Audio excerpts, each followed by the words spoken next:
Greetings, Earthlings, and welcome back to 7th Street. Oh, Arnold Schwarzenegger.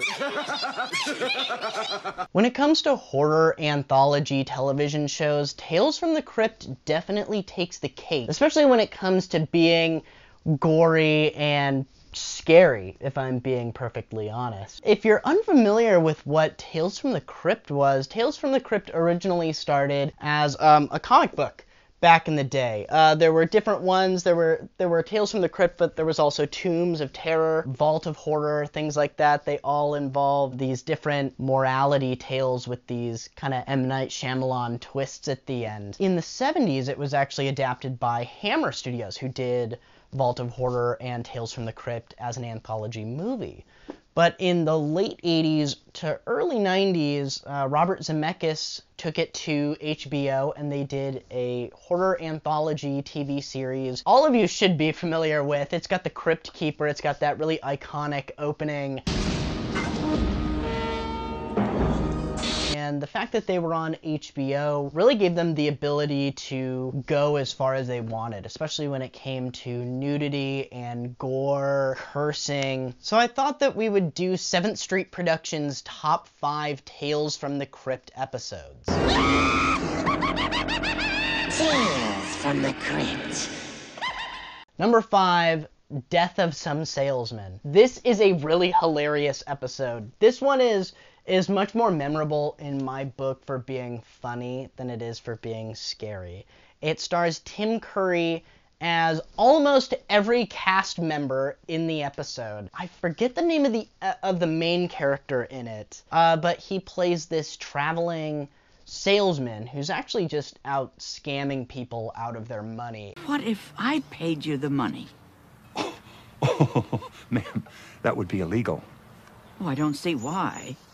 My husband intended to pay you the money. And unfortunately, he comes along this house of crazy batshit backwoods family members. It's these two old people and their daughter, all played by Tim Curry.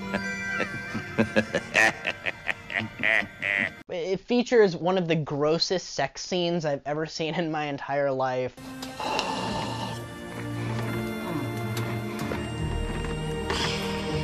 It has some really cool gore effects in it, especially with, like, the dead salesmen that he finds, like, they're, scattered throughout the house, killed by their own, their own things that they were selling. Now it's color TV! I'm not going to give away the twist, but check it out. It's called Death of Some Salesman. Number 4, Food for Thought. Oh, but you can leave now? Zambini wants his dessert. His very special dessert.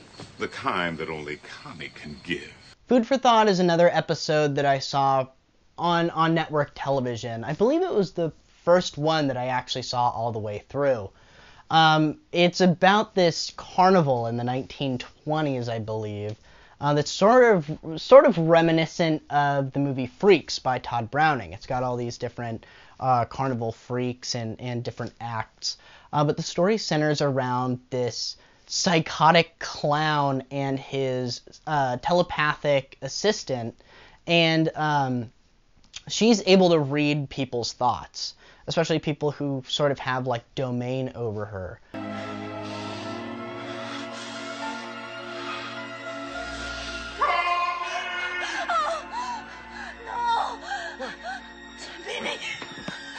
And she's in this abusive relationship with him. He's, like, always beating her and telling her what to do and who she can and can't associate with in the carnival.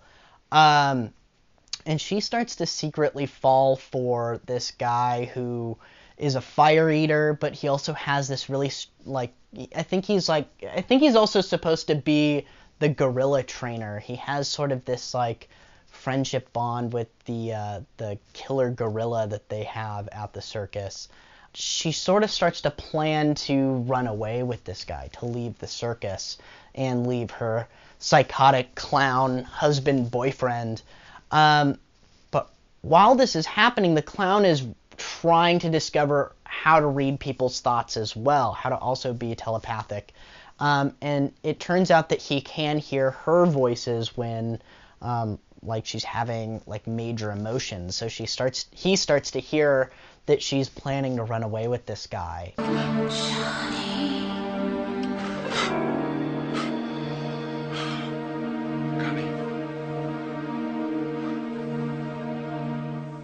The clown ends up killing him. I won't give away the twist at the end of this one either. The ending scene is what got me, though. The twist, when I saw it as a kid, blew me away. And even on network television, it was, like, perfectly gory. Definitely check it out. Food for thought. Number 3, people who live in brass hearses. Hey! Enough of this Jesse James shit! Forget about him, he was a wussy! Did he ever do 2 years in San Quentin like I did he? No. Once again, another one that I saw on the Sci-Fi Channel when I was a kid that blew my mind. It stars Bill Paxton, actually. Rest in peace. We miss you, man. In my favorite of his roles, actually. And I really like Bill Paxton movies. I think that he's not just a talented actor, but he's a talented director as well. But he is just fantastic in this little 30-minute short.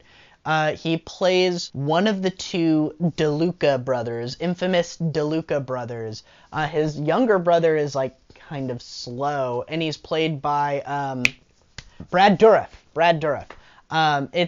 Brad Dourif plays his kind of slow younger brother. Virgil, the guy's an idiot. Forget about him. No, he's not. He's smart, Billy. He really is. Like, one time he asked me who'd win in a fight. Darth Vader, RoboCop, and the Munsters, and I thought Darth Vader'd win, but Cooter, he'd done like a whole bunch of research about it. We shut up! Who works at this, like, ice cream packing place for people who drive ice cream trucks. And Bill Paxton just got out of jail, and he has this plan to rob the safe at this place and also get revenge on this ice cream man that turned him in. I used to drive a rig just like this. Of course, look a little worse to wear. See, I just spent the last 2 years of my life rotting in prison. And you should remember that. You put me there. I remember, William. You were trimming your profits, selling your inventory on the side. You were stealing. Hurry it up, butthead. And long story short, when they go to actually execute their plan, the slow brother ends up, like, killing the boss and not unlocking the safe, and everything goes wrong, and they just decide to, Bill Paxton just decides, all right, we're just gonna rob the ice cream man, the puppet man, as they call him. Billy, he's just an old puppet, man. I don't care if he can pull monkeys out of his ass with a hairpin. I want payback! Oh, sure, Billy, anything you say. The highlights of this film are basically Bill Paxton just yelling, screaming at Brad Dourif, and yelling at little kids. I mean, it's probably the most well-written of the episodes, in my opinion. It makes me die of laughter every time I see it. Show him we got ways of making him talk. Right, Billy! Number 2, the ventriloquist dummy. Oh, don't worry, Mr. Ingalls. You'll be okay. It doesn't matter, Billy. I'm free. Gosh, this one could be number 1. If I ever have a friend who hasn't seen Tales from the Crypt, which should be none at this point, I'm fairly sure that I've introduced all my friends to Tales from the Crypt. This is like the go-to episode. It's just so batshit insane. It's definitely the best episode from the 2nd season. It stars Bobcat Goldthwait. Am I saying his name correctly? He's hilarious in this as this aspiring ventriloquist dummy who's really, really terrible at what he does.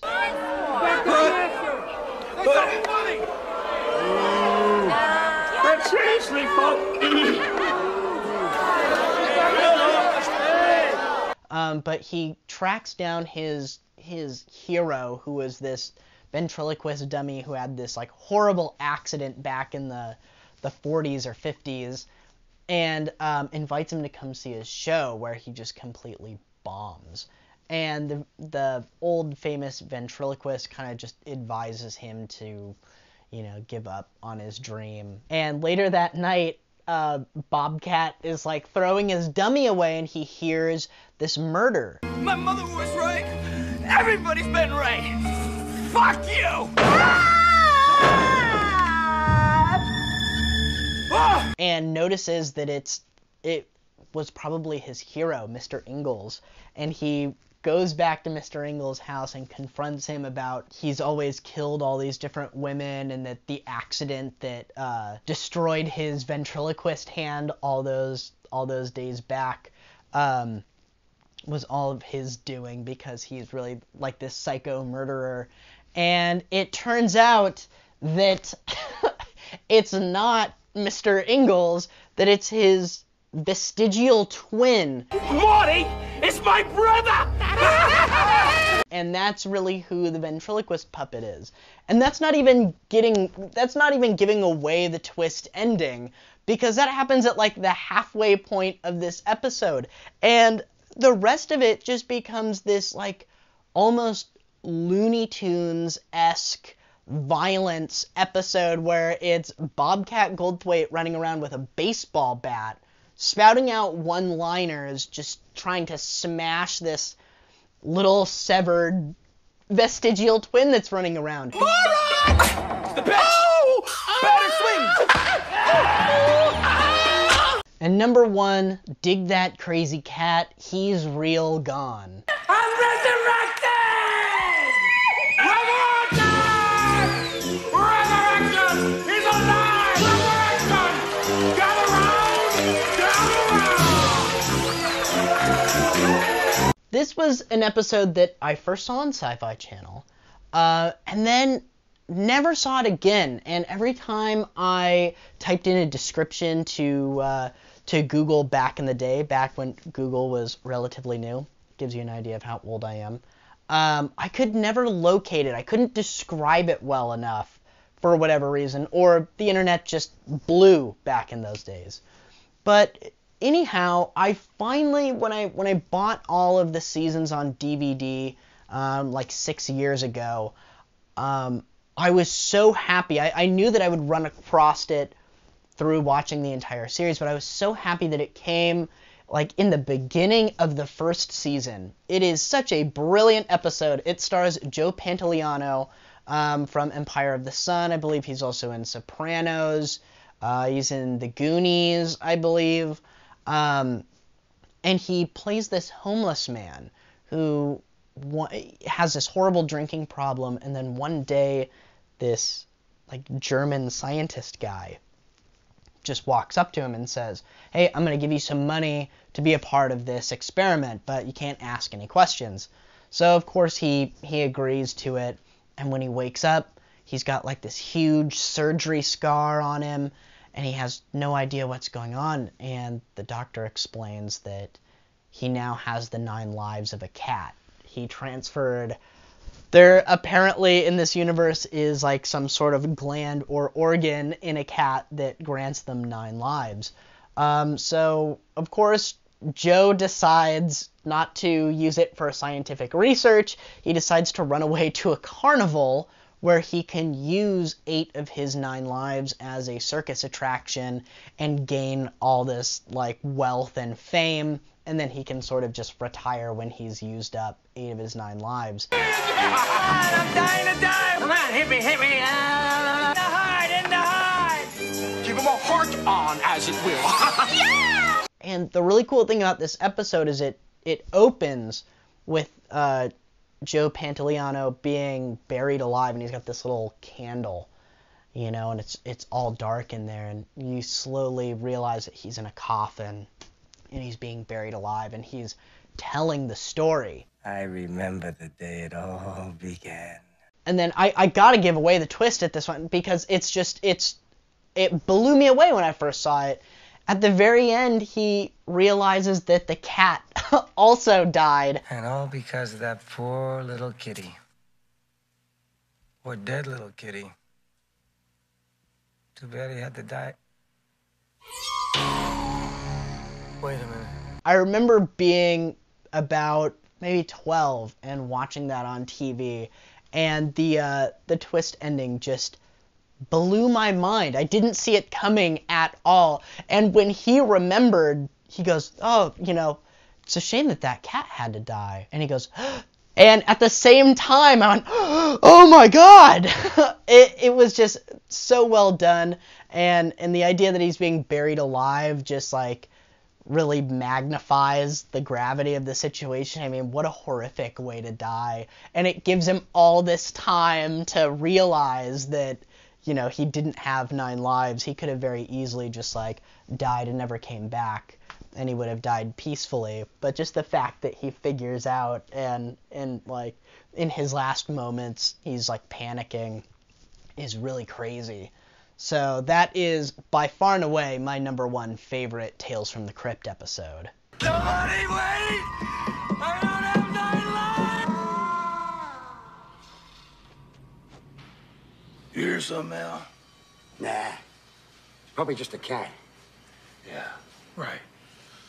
Just a cat.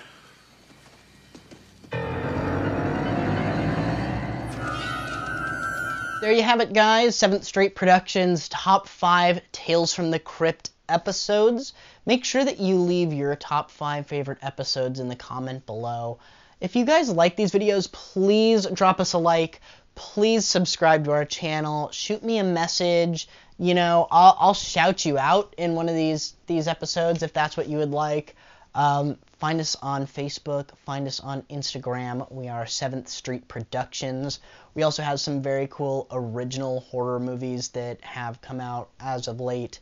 A feature anthology that I directed one of the segments is going to be coming out. I'm also featured in one of the segments as an actor.